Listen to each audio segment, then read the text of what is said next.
Hey guys, welcome back to the Forbidden Podcast. This is episode 2, Forged in Fire, part 1, the crucible.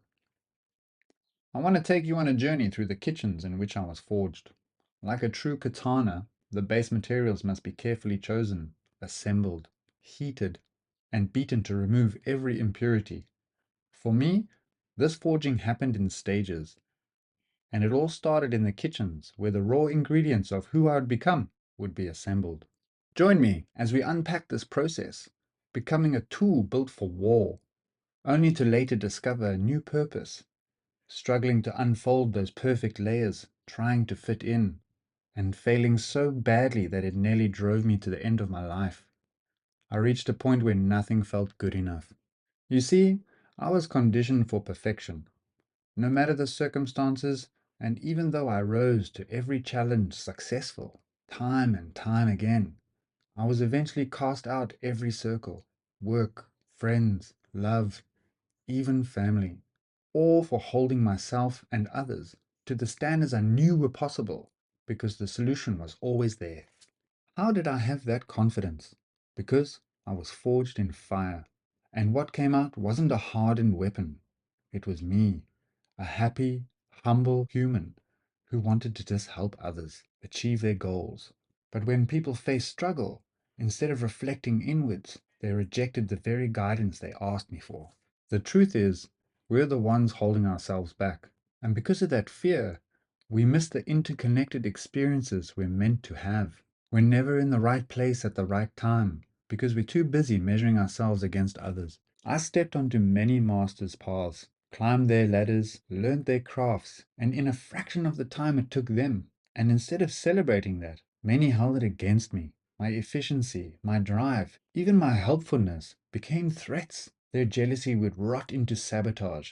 And because of the belief that Scotty can do anything, I pushed myself to fit in. But those words nearly killed me. They echoed in my head as I stood on the ocean's edge, ready to walk in for the last time. Scotty can do anything, but you won't let me. Not without jealousy or sabotage or manipulation. How sad is that? But still, I am that I am. My gift has always been adaptation. And in the world of the British SAS, who dares wins. I dared. I always bet on myself, no matter the odds. On Batman, I was in the suit, standing in front of a real explosion, about to be ratcheted backwards into chairs. 9 hours without food or water, or even a bathroom, breathing through a straw, blind in the middle of a warehouse, dressed as a church. It felt poetic, just like the names and circumstances of every project I sank my teeth into, alongside some of the best talent in the world. I've been there, I've done it, I've got the scars and the stories, and the lessons. And now I'm here to guide you into being the best versions of yourself. Why? Because right now, I feel like I'm walking barefoot through a world cluttered with stubborn rocks. Everyone's stuck. Everyone's trapped by fear. It feels like a sinking ship. So this podcast is me, setting off flares, waving for help, calling out that love is drowning in fear, and no one's coming. Every cycle repeated itself, every challenge stacked against me. I'd ask myself, is this how you were treated? Is that why you're doing it to me? But still, every time I succeeded. And as the words of praise would leave their lips, the whispers grew louder. Who does he think he is? Mr. Perfect. But they never saw the years of conditioning, the relentless fire that shaped me. All they wanted for me was to finally slip, to prove I wasn't perfect. But perfection was never the point for me. Forging was. So here I am, sharing my story, not out of bitterness, but out of transmutation, turning pain into a message to stop using me as a measuring stick for your worth, to remind you that the pedestals are prisons, and the only way I saved myself was by jumping. I had to trust that my wings would catch me, and they did. So let's dive in. So where did it all start? For me, it was in my final years at Abbott's College, a private school tucked away in a business park in Milnerton. It wasn't a school for sports, which was tough, because as a kid, I lived for the moment. sailing competitively with my uncle for many years, Muay Thai, squash, boxing, skateboarding, motocross. I loved them all, each at a high level, each exposing me to some of the best right from the start.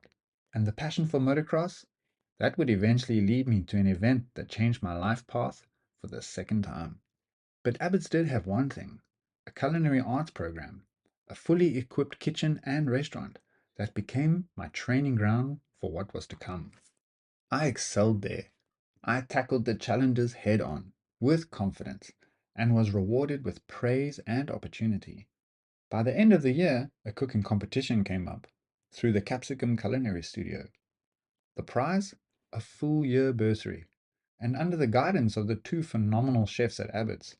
To this day, some of the best teachers I've ever had. I entered with a main course and a plated dessert, dishes far beyond what anyone else my age would have been able to pull off. And I won.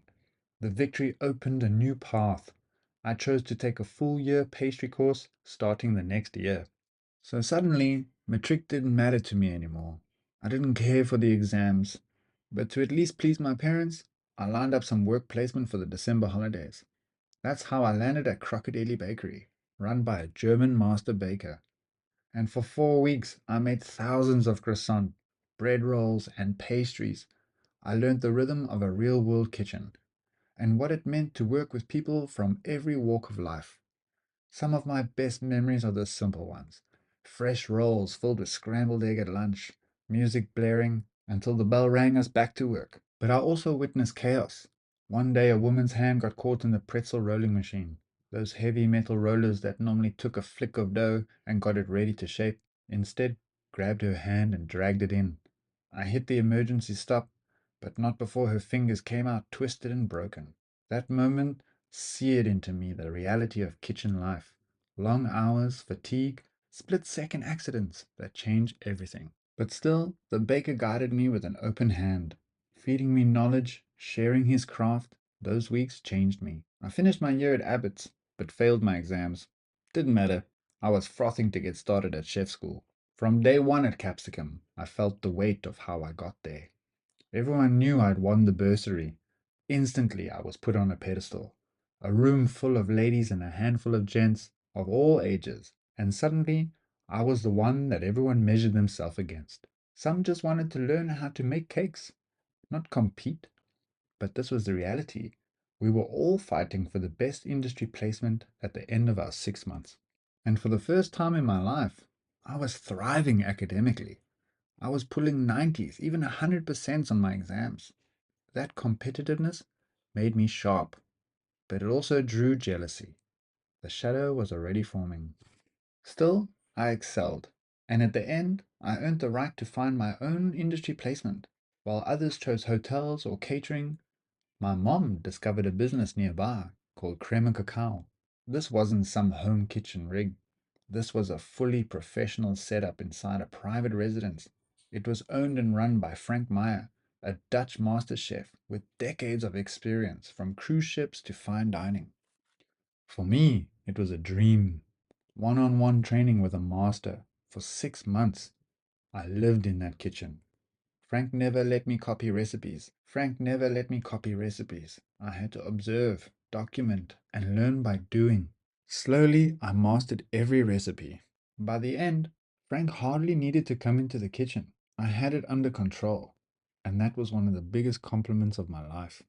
Through Frank, I met Peter Gorieski, a Hungarian sugar master. This man blew my mind. His sugar work was pure art. He hosted a workshop where we clicked instantly, and soon I was invited to his private studio, a wonderland of creativity. I even helped him with a competition where I made some custom chocolates with his company logo, and we won gold. I was hooked. But all good things come to an end. By the time my internship wrapped, Frank leaned heavily on me for the output. He wanted me to stay. I could have built a career there. But I was young, hungry. I needed to see what else was out there. So I left. And not long after, I heard Creme and Cacao had shut down, and Frank and his wife had moved back to Holland. But a part of me still wonders, was I the glue that held it all together? So from there, I entered the industry. My first step, a catering company, producing food for up to 4,500 people a day. Insane volume. And I was put in charge of the pastry section, managing a team of 4. But with Frank's training, the baking came easy. Managing people, that was the real challenge. But I learned quickly. Treat everybody as equals, from the cleaner to the head chef. Because if you don't respect the cleaner, good luck finding a whisk when you need one. But if you're always genuine, if you're always helpful, if you're always kind, your station is always ready, your tools clean and waiting. That was my first taste of leadership, and I learned fast that authenticity matters. But volume killed artistry.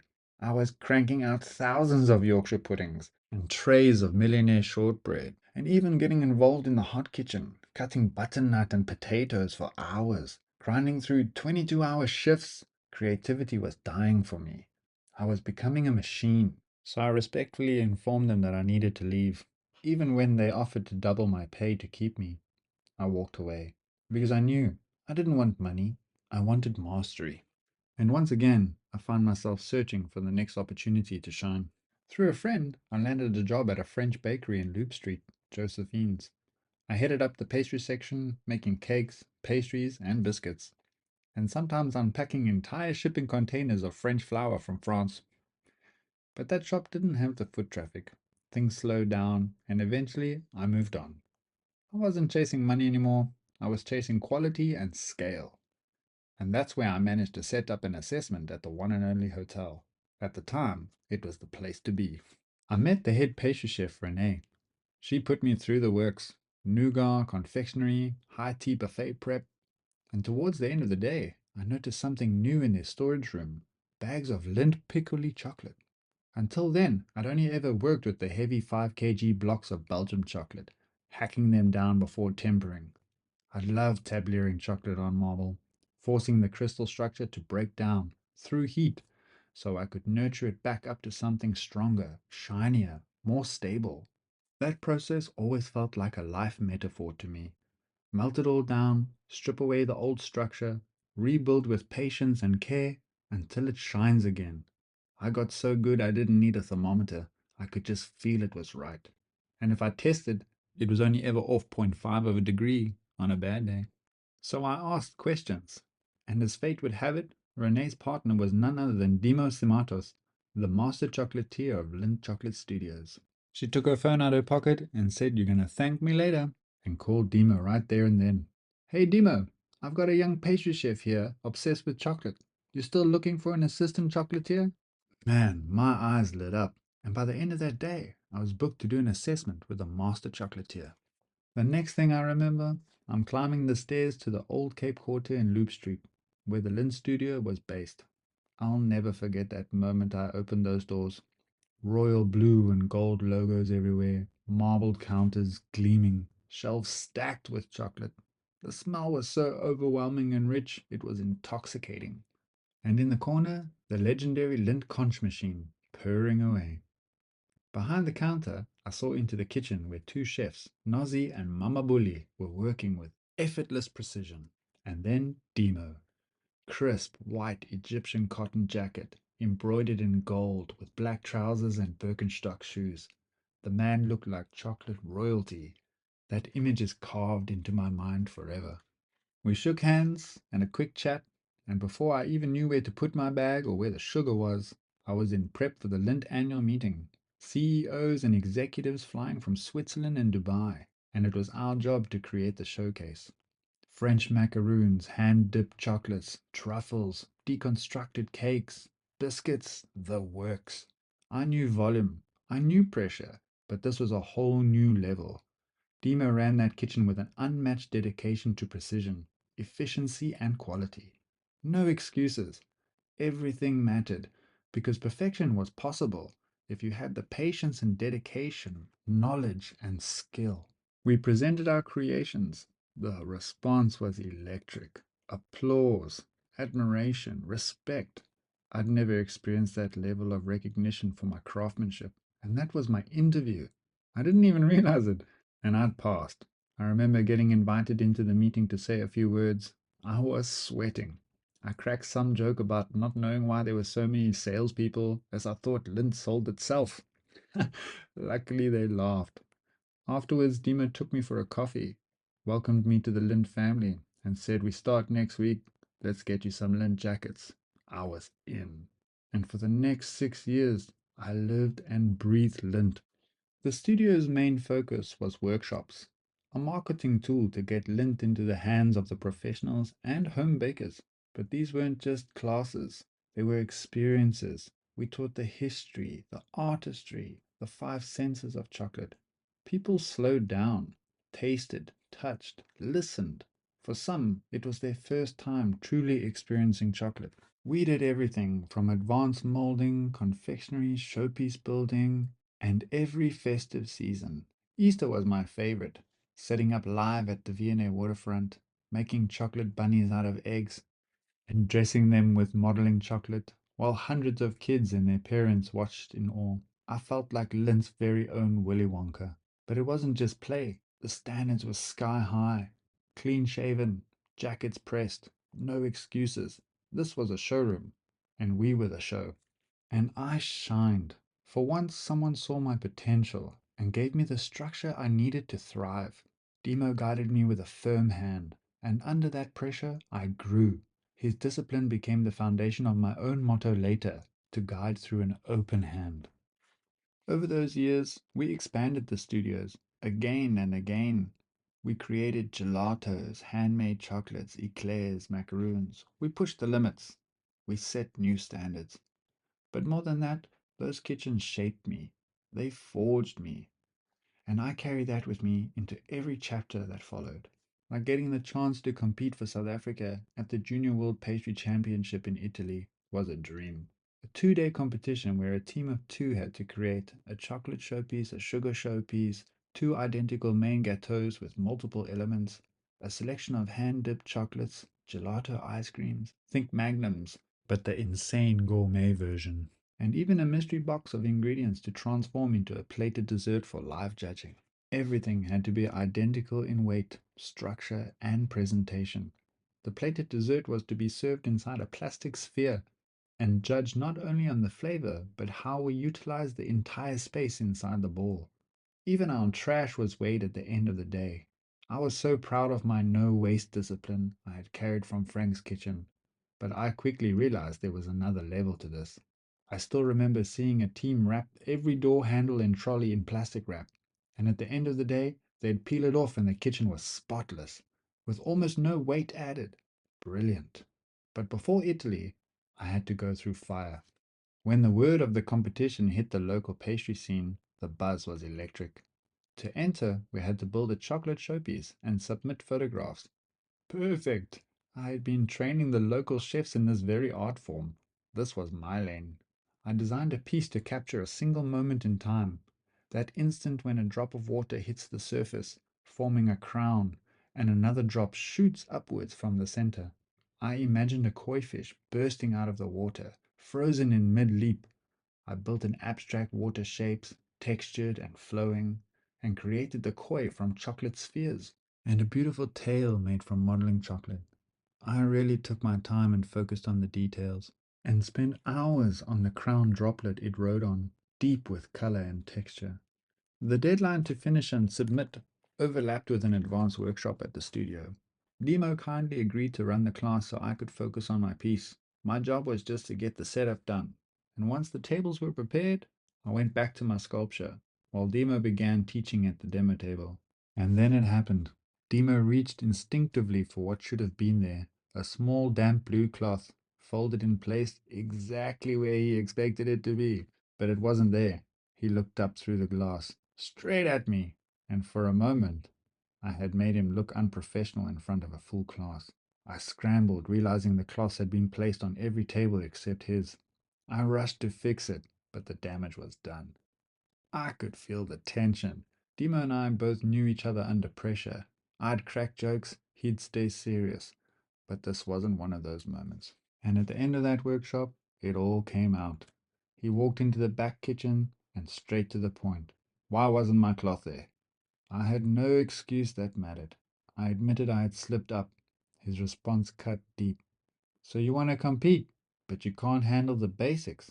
Then, in one shocking motion, He picked up a disinfectant spray bottle and threw it straight through the middle of my showpiece. It exploded into 1,000 shards of chocolate. I froze. My chest collapsed. Tears came before I could stop them. My shot at the team? Gone. Smashed along with the koi. I stayed late that night, sweeping up all the fragments, making sure the studio was spotless the next day. Demo left without another word. We never spoke about it again, but the competition was still happening.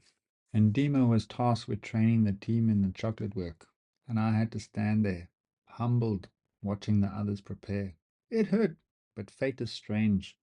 One of the competitors pulled out for personal reasons, and suddenly a spot opened, and Demo put me forward. And just like that, I was back in. Only now I was racing to catch up. I had to design, practice, and execute my showpiece under new discipline. No shortcuts, no excuses. I even developed a little system to save time for the sugar work. I pressed the powder into small buttons of exact ratios. That way, I could grab 2 yellows and 1 green, and I know it would always match. It gave me the consistency without slowing down. I had learnt my lesson. This time, it was all or nothing.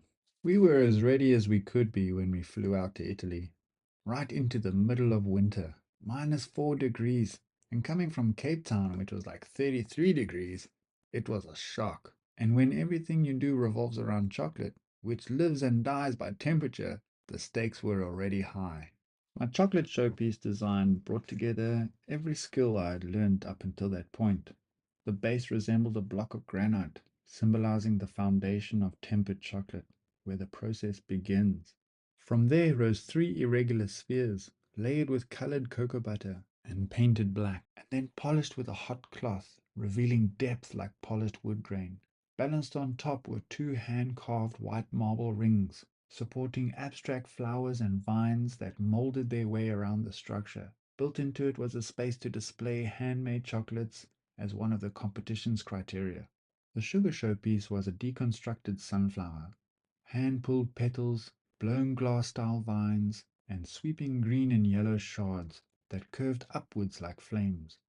Duality, chocolate and sugar echoing each other, intertwining, supporting even the weight of one of the main cakes. The competition venue itself was overwhelming. 3 massive function halls packed with the best pastry chefs in the world, equipment gleaming. The buzz of the talent was everywhere. A mecca. On orientation day, we were slotted between Team Singapore and Team USA. Same kitchens, identical layouts, but the difference in budget was eye-opening. Team America rolled in pallets of custom trays and molds, perfectly fitted for their sugar and chocolate pours. We had what we could squeeze into our hand luggage, plus Peter's borrowed sugar gear, worlds apart. Day 1. Prep began. Space was tight.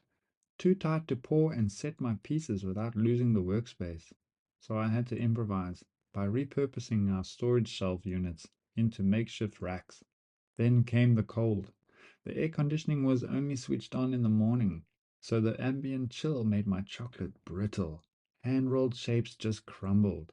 I ended up working in front of an open oven, catching just enough warmth to bring the chocolate into consistency. All of it time stolen by tiny battles. And by the end of the day, we were behind. And for Demo, behind was not acceptable. That night I suggested focusing on the chocolate showpiece, my strength, something that might place us well if polished, but the call was to push for everything. The pressure doubled. Day 2, the real thing. The pace was blistering. We were playing catch up, and midway through, the mystery dessert was revealed, delivered by a beautiful supermodel. No pressure. Luckily, we had prepped enough cake elements to pivot quickly, and we pulled it together. Meanwhile, I dove into the showpieces. At one point, Paco Terreblanca himself, one of Demo's idols, a world pastry legend, and one of the judges, popped his head into my kitchen, and I sprayed him in the face with cocoa butter. It's this lovely technique where you freeze a chocolate item, and when you spray it with warm cocoa butter, it freezes on the surface and you get this beautiful velvet texture. The timing couldn't have been worse. My heart stopped, but he laughed it off. Thank goodness. And actually came closer to examine my sugar work. And here's where my resourcefulness met recognition. Without silicone mats or specialized surfaces to pour my sugar on, I had to use a PVC shower curtain. And when the molten sugar hit it, it bubbled and warped, creating an unexpected texture. But layering it with colors gave it a two-tone, almost three-dimensional effect. Judges, chef, and even Paco Blanco himself snapped photos. My happy mistake became an innovation. I realized then, even at a world-class level, judges could still learn from juniors willing to experiment. As the final hours ticked down, the room vibrated with intensity. Crashes echoed as other teams lost pieces. We were holding our breath, stacking, balancing, placing. Peter always said, if you build your showpiece right, you should be able to flip it upside down and right it back up again. This was no moment to test that theory. When it was all over, we finally stepped back. The displays from other teams were breathtaking. South Korea's work, the solar system, rising phoenixes, left me in awe. Still, we had done it. We finished 7th overall in the world. Respectable, considering our resources and our challenges. I believe we achieved something huge. We stood amongst giants and earned our place.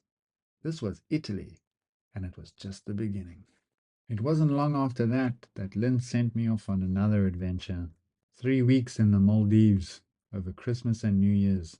The mission was to build chocolate and pastry displays for the restaurants across the islands, plus private wine cellar tastings. I was serving handcrafted chocolates alongside bottles of wine priced at $4,500. By day, I grafted hard, building displays, experimenting, and absorbing techniques from the local chefs. Fruit carving, ice sculpting, even prepping for an Alice in Wonderland themed New Year's Eve party. By night, I dined like royalty. Soft shell crab, fresh seafood, every luxury. My villa perched over the turquoise water. It felt surreal. Not without its challenges. The staff kitchen had been underwater before my arrival. The watermark still visible on the walls. Freezers didn't close. Ovens barely worked. The only machine that actually worked was the ice cream machine. So we adapted, creating a menu around what was possible rather than what was perfect. And guests loved it. One day I convinced the managing team to clear out a restaurant and set it up like our Lindt Chocolate studio. And I ran private kids' workshops. We built deconstructed desserts, knotted marshmallows, and small little chocolate Santas for Christmas. The kids' faces made every struggle worthwhile. And we were dealing with almost 100% humidity and 40-degree heat outside. It was a challenge. I forged bonds there with chefs, locals, even guests. A family from the UK stood out. They valued my craft deeply. Every evening I created custom desserts for them. When they ordered in a famous Sachertorte from Vienna's hotel in Sacher, it arrived moldy. I improvised. I made my own version and soaked it in beautiful orange syrup and served it as a replacement, and they were blown away. Another night, they requested a South African specialty. I gave them my twist on the Malva pudding. Not just Malva, but something transcendent. The appreciation I received there was profound. On my last day, I wandered the island, absorbing it all. The hotel's pineapple-shaped restaurant, the dive excursions with the local dive master who took me under his wing, showing me the manta rays and tropical fish. The sunset viewed through the meditation booth, built on the water, framed perfectly between two baby rays gliding in the shore's edge. It was magic.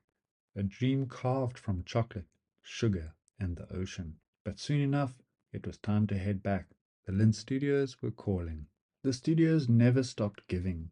Opportunities just kept arriving. Some too big, some too far. I was offered the chance to run the Joburg studios, even moved to Dubai to build the chocolate experience inside the airport. Huge doors were opening, but life had me rooted. I was in a serious relationship, tied into a new family with a farm. I chose to stay. Inside the studio, though, the story between master and student began to shift. I was no longer just learning, I was questioning, experimenting, pushing on to new techniques. Creativity was opening doors for me. But at the same time, Ego, competitiveness, and dumb youth crept in. All the ingredients for jealousy, and I was wearing the cost. I remember one evening, Demo was practicing something unusual. He was adding water to chocolate. A big no-no normally. Water seizes the fat crystals, makes chocolate clump into rock. But in a small controlled amount, it transformed the texture. With less fluidity, the chocolate could hold its shape when being piped instead of running flat like normal tempered chocolate. He piped lines onto a PVC pipe wrapped in plastic and dusted them with cocoa powder and blended the soils together. The result looked like bark off a tree, rough, natural, alive. He built a small flower on top. It was beautiful, and it inspired me. That night I was running the late shift. No workshop, no production. Demo went home, and I stayed behind. I mimicked his method and built what was probably the cleanest abstract base I've ever done. The bark effect came out perfectly. From modeling chocolate, I shaped long curling vines, joined everything together neatly, sprayed the base in blacks and greens, with the bark brown cutting through, and on top I placed a beautiful vivid red lotus flower. It was my best work yet. I lined it up next to Demo's piece, snapped a photo and sent it to him. Mine was a little bit bigger, but I didn't think much of it. That night I went home excited, dreaming about all the potentials this technique could unlock. The next day, I walked in buzzing, ready to hear his thoughts, but as I turned the corner, my stomach dropped. Sticking out the melting pot was a small piece of my bark. My entire showpiece had been melted down. Nothing was said. We didn't need words. I knew what had happened. I had crossed the line. Not long after, Demo asked me out for coffee. I was suspicious, and then he said the words I didn't expect. I think it's time for you to move on, Scotty. Do your own thing, or take another path. I've spoken to the head office. They don't want to lose you. They'll offer you a sales executive role, company car, better pay, no weekends, lower expectations. I wasn't ready to go on my own. I had no backing, no resources. And I knew in my heart we were the best in the country and at the highest level possible because we were teaching it. Anything else would just be a step down. So I took the offer. And just like that, for the first time in my life, I was completely derailed. So I stepped into a new world, a sales executive role for Lint. For 2 years, that was my life. Truthfully, the fire dimmed within the first 5 months. Coming from the kitchens where every second mattered, where efficiency and perfection were survival, I found the rhythm of sales all too easy and got bored. I got good at it though, really good. My days would often finish early, targets still smashed, stores maintained, promotions and trainings handled. Fridays were for meetings, weekdays were for driving from store to store. The discipline I'd honed in the kitchen spilled into everything I touched. What I didn't realize then was that these skills, planning, presenting, building relationships, would become ingredients I'd draw on later. But being outside the kitchen also opened me to a whole new world. With the time on my hands, I fell into CrossFit, but not just as a hobby, but fully, to the point of becoming one of the top 10 fittest men in Cape Town, competing locally and internationally online. The discipline was intoxicating, the challenge addictive, but it also pulled me further from my job. And within 2 years, I was again being squeezed out. I could do the work in half a day and still hit my target, but it wasn't enough for me anymore. I couldn't go back to the kitchen. I couldn't keep coasting in sales. So the question burned, what else is out there? And I think that's where I'm going to leave part one. Restless, searching, on the edge of the unknown, because soon I would meet the man who would change my life forever, Nathan Barris, a stuntman from the UK, who spotted something in me the moment we crossed paths at the motocross track. He saw the ingredients, the aptitude for a whole new world, cinema and stunts, and he was right. And in closing, I leave you with this. I've always lived by one rhythm. When I give myself to something, I give it everything. And every time. That intensity carries me forward until walls close in and I have no choice but to break through. The kitchen taught me perfection. Sales taught me people. CrossFit taught me resilience, but what I was really learning all along was myself. How far discipline can carry you, how much faith it takes to let go when the chapter is done. Part 1 ends here, at a crossroads, with the past behind me, the fire still burning, and no clear path ahead. All I knew was the next step would demand the same ethos that carried me through every fall and every rise. Work hard, trust deeply, and leap without hesitation, because the next leap would be the one that rewrote everything. Part 2 is where we'll dive headfirst into the world of cinema and the wild, unpredictable places it would take me. So remember, you are the light, go shine bright.